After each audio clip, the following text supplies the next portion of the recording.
39 مسلمان ہیں اور حضرت عمر ابھی ایمان نہیں لائے. حضرت عمر نے تلوار لی اور تلوار لے کر کہیں جا رہے ہیں. ایک صحابی نے راستے میں روکا, عمر کہاں کا ارادہ ہے؟ کہتے مسلمانوں کے نبی کو معاذ اللہ شہید کرنا ہے, اللہ کے رسول کو شہید کرنے کا ارادہ ہے. کہا اے عمر کیا کر رہے ہو؟ یہ قبیلے تمہارے خلاف ہو جائیں گے. بڑے جلال والے تھے, بڑا انداز تھا حضرت عمر کا. کہا لگتا ہے تم بھی مسلمان ہو گئے ہو, مجھے ڈرا رہے ہو, مجھے روک رہے ہو, تم بھی ایمان لے آئے لگتا ہے. انہوں نے کہا ہاں میں بھی ایمان لے آیا ہوں. مگر میں تمہیں اس سے بڑھ کر بات بتاؤں, غصہ بعد میں ہونا, اپنے گھر جاؤ, تمہاری بہن اور تمہارے بہنوئی بھی ایمان لے آئے. جیسے ہی گھر میں گئے تو گھر کے باہر سے کچھ پڑھنے کی آواز آئی. بہن اور بہنوئی قرآن پڑھ رہے تھے. حضرت خباب رضی اللہ تعالیٰ ان دونوں کو قرآن پڑھا رہے تھے. چھپ چھپ کے سارا معاملہ ہو رہا تھا. جیسے ہی حضرت عمر کے آنے کی اطلاع ملی تو حضرت خباب پیچھے چھپ گئے اور اندر گئے. تو جاتی حضرت عمر نے کہا بتاؤ تم لوگ کیا پڑھ رہے تھے؟ جب غصہ کیا آپ نے تو انہوں نے کہا کہ ہم قرآن پڑھ رہے تھے. تم ایمان لے آئے ہو؟ کہا ہم ایمان لے آئے. حضرت عمر نے اپنے بہنوئی پر حملہ کر دیا, لہو لہان کر دیا. بہن نے کہا کہ تم اسے کیوں مارتے ہو؟ میں بھی ایمان لے آئی ہوں اور اللہ ایک ہے میں کہتی ہوں, اشہدو ان لا الہ الا اللہ واشہدو ان محمد رسول اللہ. حضرت عمر نے بہن کو بھی مارا. مگر جب دیکھا کہ یہ لوگ کمال کا ایمان ہے کہ میرے غصے کے باوجود یہ چینج نہیں ہو رہے, جب غصہ ٹھنڈا ہوا تھا بتاؤ تو تم پڑھ کیا رہے تھے؟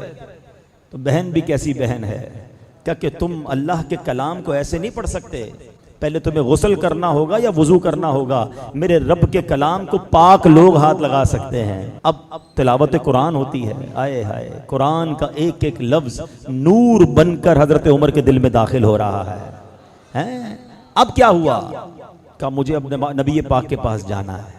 بہن خوش ہوئی, بہنوئی خوش ہوئے, آپ کو لے کر آئے نبی پاک کے پاس. تو حضرت عمر آئے, دروازے پر دستک دی, اندر صحابہ موجود ہیں. کسی نے دروازہ تھوڑا سا کھول کے دیکھا تو حضرت عمر تھے. تو صحابہ نے کہا حضرت عمر آئے. اس وقت تو مسلمان نہیں ہوئے تھے. اندر جتنے صحابہ تھے سب گھبرا گئے کہ عمر آئے حملہ کرنے. حضرت حمزہ شیر خدا, ہاں حضرت حمزہ کی کیا شان ہے, نبی پاک کے مبارک چچا, وہ ایمان لے آئے تھے. انہوں نے کہا عمر کو آنے دو, اچھے ارادے سے آیا تو ٹھیک ہے, ورنہ عمر ہی کی تلوار ہوگی, اسی کا سر ہوگا. آپ بھی شیر خدا تھے.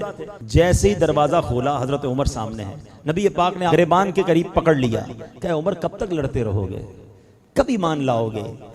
کہ جب تک رب تمہاری مذمت میں قرآن کی آیت نازل نہیں کرے گا جب تک لڑو گے مجھ سے. روایت کا خلاصہ ہے. حضرت عمر نے جب یہ سنا پھر نبی پاک نے دعا کی, اے اللہ یہ عمر ہے اس کو ایمان کی دولت عطا کر دے.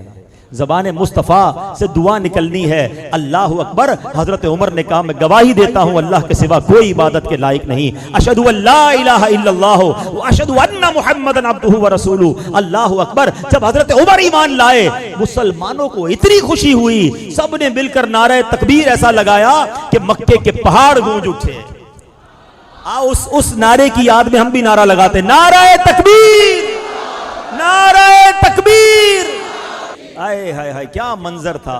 جب پڑھو نا اس واقعے کو کہ حضرت عمر کے ایمان لانے کے بعد جو مسلمانوں کا حوصلہ بڑھا. آپ کو متمم الاربعین کہا جاتا ہے, آپ 40ویں ہیں, 40 کا عدد پورا کرنے والے حضرت عمر ہیں. اور سنو اس کے بعد کیا ہوا. حضرت خباب پتہ ہے کیا کہتے ہیں, تھوڑے دن پہلے ہی نبی پاک نے دعا کی تھی کہ اللہ عمر بن خطاب یا عمر بن حشام کے ذریعے کسی ایک کو ایمان کی دولت عطا کر کے اسلام کو عزت عطا فرما. نبی پاک نے 2 عمر میں سے کسی ایک عمر کو مانگا تھا. عمر بن حشام پتہ ہے کون ہے؟ ابو جہل. اور عمر بن خطاب یہ ہے. اللہ کی بارگاہ میں دعا کی تھی اے اللہ ایک دے دے اور اس سے اسلام کو عزت مل جائے. ذرا سوچو حضرت عمر وہ ہیں کہ جن کے سبب اسلام کو عزت ملی ہے. میں اور آپ ایمان لائے ہمیں عزت اسلام کی وجہ سے ملی ہے, مگر حضرت عمر وہ ہیں کہ جب سے آپ ایمان لائے آپ کے ایمان لانے کے بعد اسلام کی عزت میں اضافہ ہوا ہے.